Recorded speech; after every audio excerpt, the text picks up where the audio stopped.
KGF को पछरे पकाइला कब्जा।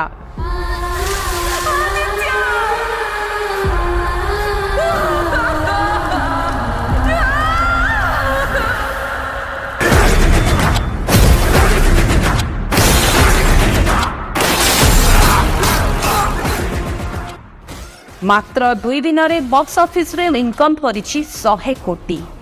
KGF रो action emotion thriller दर्शकों को करिथिला मतवाला।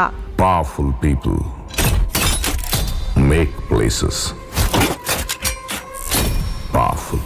हेले एबे सेथिरे संपूर्ण भावे पूर्णच्छेद पकाई आगो को आसीछि आउ एक नुआ कन्नड़ फिल्म कब्जा। एही फिल्म रो एक्शन इमोशन थ्रिलर लोगों भितर आनी एक नुआ क्रेज। फिल्म रिलीज होबार 4 दिन हो गलानी हेले एबे भी मिलुनी दर्शक मानकू टिकेट ऑनलाइन हेउ कि ऑफलाइन सबो टीवी रो टिकेट पाई। तबे याहार भितर चर्चा जोर धरिछि केजीएफ को कॉपी करिछि कब्जा।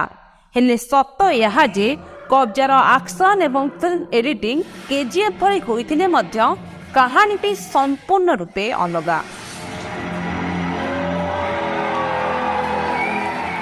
केजीएफ भली कब्जार मध्य द्वितीय भाग अर्थात पार्ट 2 आसिबाकु जाउछि जहा कि दर्शक मानकु बेस उत्साहित करिछि।